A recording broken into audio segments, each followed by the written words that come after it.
Olá, começa agora o Sindepres Responde. A gente vai conversar hoje com a doutora Gláucia Mancini, advogada do Sindepres. Ela vai explicar um pouco para a gente sobre as principais características de um contrato de trabalho. Assunto importante não só para o trabalhador, mas também para o empregador. Doutora Gláucia, muito obrigada pela sua participação aqui com a gente. Obrigada, Cleide. Eu é que agradeço. Na verdade, mais uma vez, né? Porque a gente tem, na medida do possível, sempre aqui esclarecendo as dúvidas aqui para os nossos associados, representados, internautas e telespectadores, né? Espero colaborar mais uma vez aqui no programa. Com certeza, eu não tenho a menor dúvida disso, apesar do assunto hoje ser um assunto mais técnico, né? Então a gente costuma caracterizar ele como um assunto mais chato. Mas ao longo do programa, as pessoas vão percebendo a importância de entender, né, essas principais características que a gente vai tratar aqui. E para a gente começar, vamos falar aqui de uma questão bem simples, que é o que é exatamente um contrato de trabalho? Um contrato de trabalho, Cleide, é um acordo tácito ou expresso que as partes ajustam pactuantes, direitos e obrigações recíprocas. O que seria isso, um contrato tácito? O contrato tácito é aquele que as partes elas não declaram, não mencionam as suas opiniões e elas vão se prolongando ao longo do tempo. Ou seja, é o contrato verbal. Eu chego para você, Cleide, e falo, olha, eu gostaria que você viesse trabalhar para mim, as condições são essas, você concorda e a gente começa e continua naquele ritmo. Mas eu não tenho nada formalmente, que é a diferença do contrato expresso, que é o contrato escrito. Então, eu tenho documentado aquilo que eu e você pactuamos. Esse contrato de trabalho, ele pode ser a prazo determinado ou a prazo indeterminado. Vai depender do tipo de relação que nós vamos manter. Geralmente, ele começa a prazo determinado, que é o contrato de experiência, e depois, se a pessoa é aprovada lá no contrato prova, que é tido como modalidade, ele passa para um contrato indeterminado. Então, no contrato de trabalho, uma pessoa física, ela se coloca à disposição de outrem, com pessoalidade, onerosidade, não eventualidade, sob subordinação. Né? Esses são requisitos especiais do contrato de trabalho. Para a CLT, o contrato de trabalho ele está previsto no artigo 442. Então, aqui que a CLT fala que é um contrato individual de trabalho, é o acordo tácito ou expresso correspondente à relação de emprego. Ok.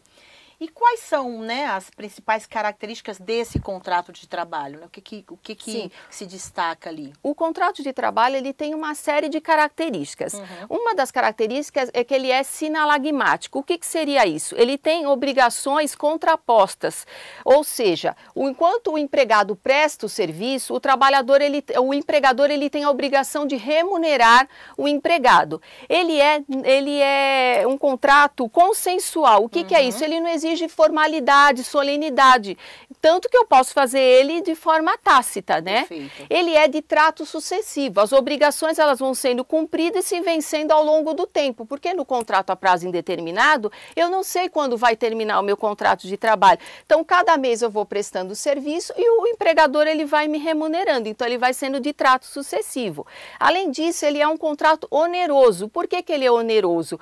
Porque tem entre as partes vantagens e a pessoa também tem perdas. Perdas assim, a perda seria a força de trabalho que eu emprego naquele contrato, em contrapartida eu vou receber por aquilo. Entendi. Não seria uma perda que a pessoa tem material, né, Cleide? Não é isso que não é isso, quer dizer, a sua força de trabalho, em contrapartida, ela vai ter uma remuneração por aquilo.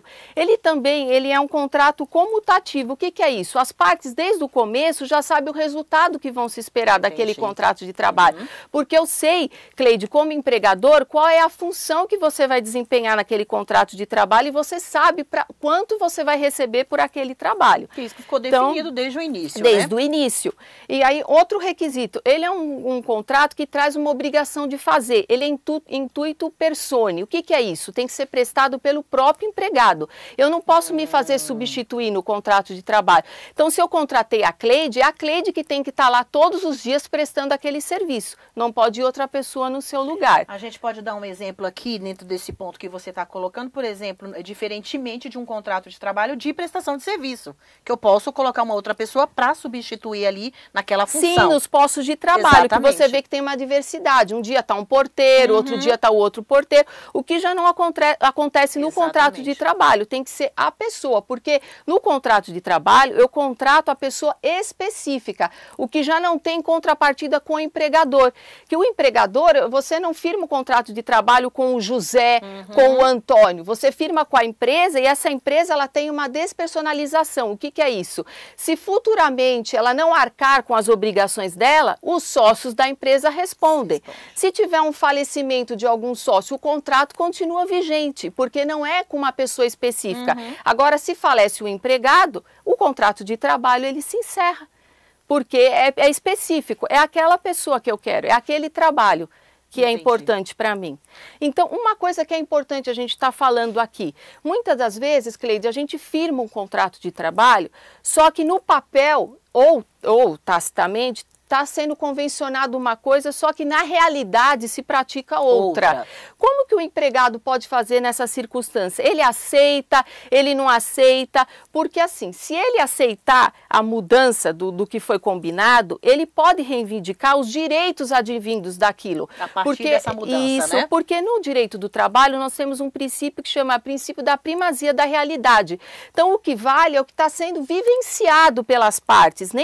O papel ele faz uma prova muito forte, é a prova mais robusta que a gente tem. Mas não é tudo. Mas se ela não está sendo cumprido o que está no papel, não impede o empregado de ter os direitos advindos daquilo. Porque às vezes eu combino com você um valor remuneratório, mas pago você por fora. Entendi. Combino uma jornada de trabalho, pratico outra. Então o empregado ele está sofrendo danos aí, porque ele precisa do emprego, que é o emprego que mantém não só a sobrevivência dele, como da própria família, mas ele também vai ter que buscar depois esses direitos na Justiça do Trabalho. Tem que ser na Justiça do Trabalho, porque o juiz vai ter que, através das provas, aplicar para o empregador as penalidades e reconhecer os direitos advindos desse novo contrato para o empregado.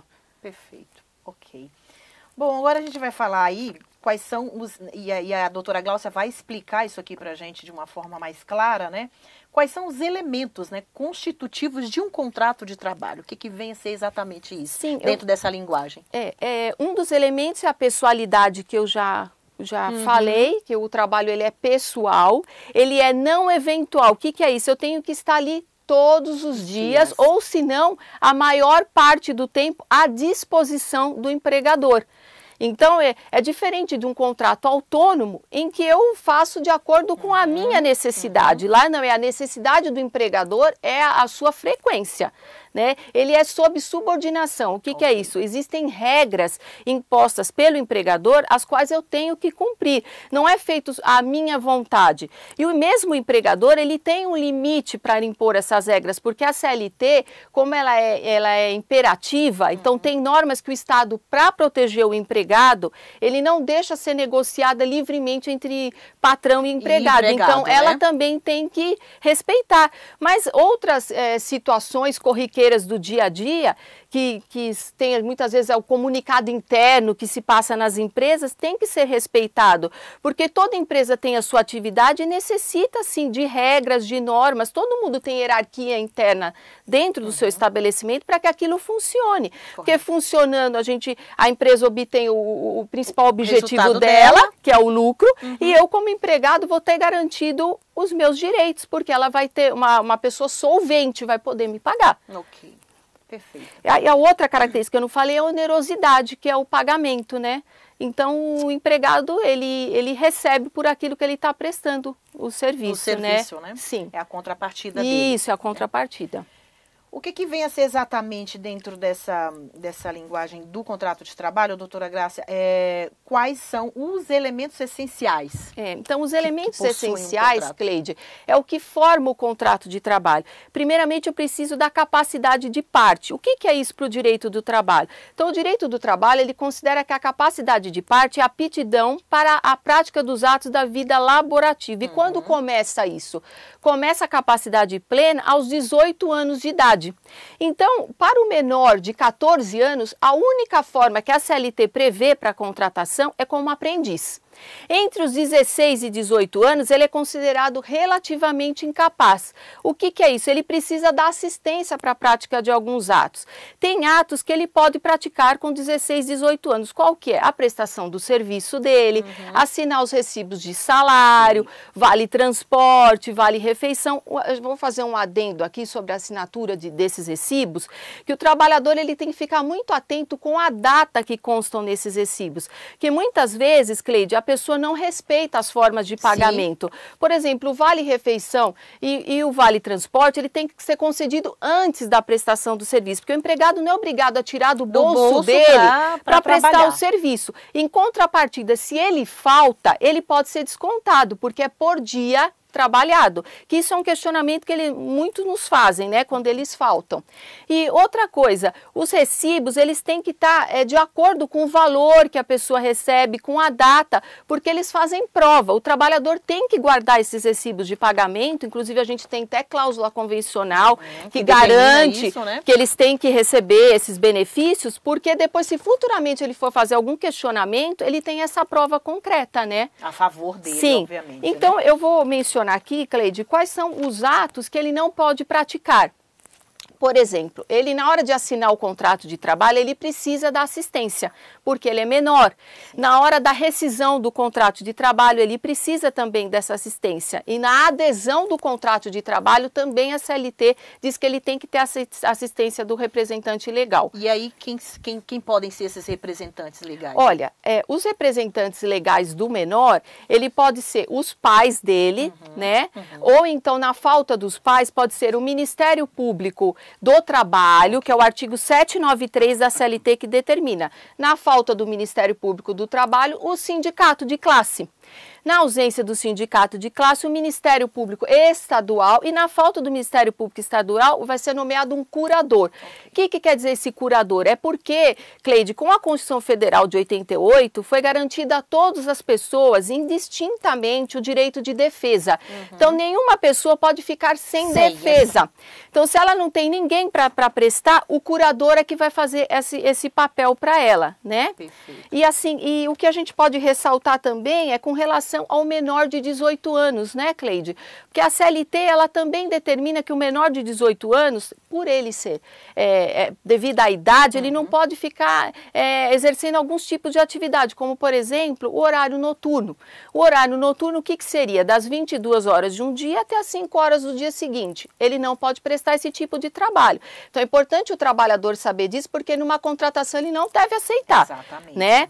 Outra situação, trabalhos insalubres e perigosos, e periculosidade, ele também não deve se submeter. O que é essa insalubridade? A insalubridade, ela está prevista na portaria 15 do Ministério do Trabalho e Emprego. Então, o Ministério do Trabalho e Emprego, ele tem as normas regulamentadoras. Lá, eles têm os níveis, Cleide, que a gente suporta dentro do ambiente de trabalho, agentes biológicos, ruído, calor, frio. Então, por que a gente até fala que o empregador tem que fornecer os EPIs, que são os equipamentos de proteção? Sim. Então, eu trabalho numa máquina que produz bastante ruído. Então, eu vou ter lá um protetor auricular. Se esse nível estiver atingindo a minha saúde, eu tenho direito a receber a insalubridade. Então, é isso. O que seria a periculosidade? Agentes explosíveis, inflamáveis, né, energia elétrica, dentre outros. A CLT não permite esse tipo de trabalho. Para menor de 18 anos de idade. Isso, para menor de 18 anos de idade. Ok. Tem mais algum item que comporta aí como sendo elementos essenciais dentro desse? Não, seria são isso, esses mesmo, né?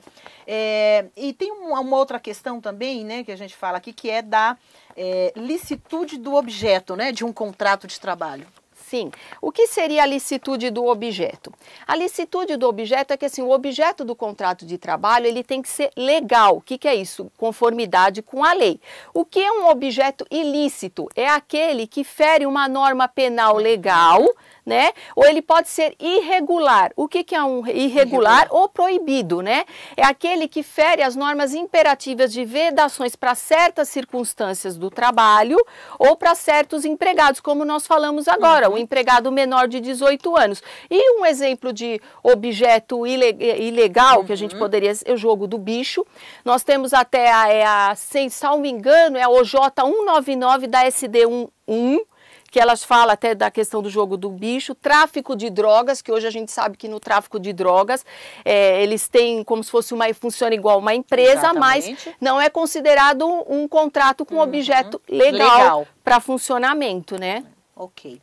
E para a gente encerrar, doutora Gláucia, tem a questão também do consentimento, né? Da manifestação da vontade dentro de um contrato de trabalho. Sim. O que vem a ser exatamente aqui esse item? É que como o contrato de trabalho ele é tido pela maioria da doutrina como de direito privado, o que é isso? Que tem uma paridade entre as partes, porque o de direito público não tem. Então entende-se que o empregado com o empregador, ele poderia, os dois juntos, eles têm a participação do contrato de trabalho, mas há também quem entenda que isso não é possível, que o empregado pouco participa, porque quando a gente é contratado, o empregador ele explana tudo que ele vai te exigir, mas você pouco pode mudar aquilo. Exatamente. Né? Ele fala, o cara já determina ali para você. E aí você meio que adere àquela situação, aceitando e vai prestar o serviço dessa forma, né? Entendi. Deveres e direitos de empregador? Olha, empregado? Os deveres do empregado é prestar o serviço, deveres de obediência, deveres de lealdade e confiança. Os deveres do empregador é de dar essa prestação esse trabalho, né? Remunerar o serviço prestado e o dever à dignidade da pessoa humana. Que a dignidade da pessoa humana ela é um fundamento da nossa República Federativa do Brasil e que com a Constituição Federal de 88 se tornou um dos principais elementos do Estado democrático, né? É tratar a pessoa no seu íntimo com a maior dignidade, aos direitos humanos resguardados ao ser humano. Perfeito. Doutora Gláucia, muito obrigada pelas suas explicações. A gente teve aí um pouquinho mais de 10 minutos. A gente sabe que é um assunto muito técnico, né? Isso. Mas esperamos numa próxima oportunidade aprofundar um pouquinho mais sobre quais são os tipos de contrato que a gente tem hoje, né? Que é praticado hoje aí no mercado. Não é verdade? Muito obrigada mais uma vez. Obrigada a você, Cleide. A todos que nos assistiram, um grande abraço e até o próximo programa.